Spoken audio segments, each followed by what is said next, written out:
ఇది నిజమేనా? నిజమే అయి ఉంటుంది. ఎందుకంటే టీడీపీ నేతలే ఇప్పుడు గింజుకుంటున్నారు. ఎన్నో ఆశలు పెట్టుకున్న ఎమ్మెల్సీ ఎన్నికల్లో తెలుగుదేశం పార్టీకి ఝలక్ తగిలేలా ఉంది. ఈ విషయమై టీడీపీ వర్గాల్లోనే ఆందోళన వ్యక్తమవుతోంది. మరి కర్నూలు, నెల్లూరు, కడప జిల్లాల్లో సొంతంగా బలం లేకపోయినా అరువు తెచ్చుకున్న దోచుకున్న ఓట్లతో గెలిచేస్తామనే ధీమాతోనే అభ్యర్థుల్ని బరిలోకి దించింది తెలుగుదేశం పార్టీ. ఎట్టి పరిస్థితుల్లోనూ గెలిచి తీరాల్సిందే, లేదంటే పరువు పోతుంది. మొత్తం ఫోకస్ అంతా అక్కడే పెట్టాలి అంటూ పార్టీ ముఖ్య నేతల్ని, ముఖ్యంగా మంత్రుల్ని ఆ 3 జిల్లాల్లోనే చంద్రబాబు మోహరించారు కూడా. కనీవిని ఎరుగని స్థాయిలో ఓటర్లను స్థానిక ప్రజాప్రతినిధులు క్యాంపులకు తరలించి సకల భోగాలు కల్పించింది పసుపు దళం. వలలోంచి ఒక్క చేప కూడా జారిపోకుండా వారందరినీ జాగ్రత్తగా పోలింగ్ కేంద్రాలకు తీసుకొచ్చారు. ఇందుకోసం పెద్ద కథే నడిచింది. ఇంత చేస్తే ఆ 3 చోట్ల క్రాస్ ఓటింగ్ జరిగిందట. ఈ విషయాన్ని టీడీపీ నేతలే చెబుతున్నారు.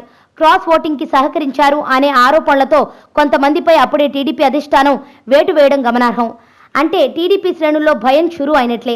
ఆసక్తికరమైన విషయం ఏంటంటే ఇప్పుడు టీడీపీ ఆశలన్నీ వైఎస్ఆర్సీపీ మంచి జరిగిందని భావిస్తున్న క్రాస్ ఓటింగ్ మీదనే. క్రాస్ బ్రీడింగ్ తరహాలో ఈ క్రాస్ ఓటింగ్పై ఆశలు పెట్టుకోవడం ఏంటట? ఇదే మరి భవదారిద్ర్యం. మొత్తం మీద టీడీపీ నేతలే వెన్నుపోటు పొడిచారన్నమాట. ఈ వెన్నుపోటు టీడీపీకి మాత్రమే కాదు, చంద్రబాబుకి కూడా. ఏంటి, వెన్నుపోటుకి బ్రాండ్ అంబాసిడర్ అయిన చంద్రబాబుకే వెన్నుపోట? ఇది మరీ టూ మచ్. వెన్నుపోటు పక్కా. అది గట్టిగా తగిలితే మాత్రం ఎమ్మెల్సీ ఎన్నికల్లో చంద్రబాబు పరువు గంగలో కలిసిపోయినట్టే.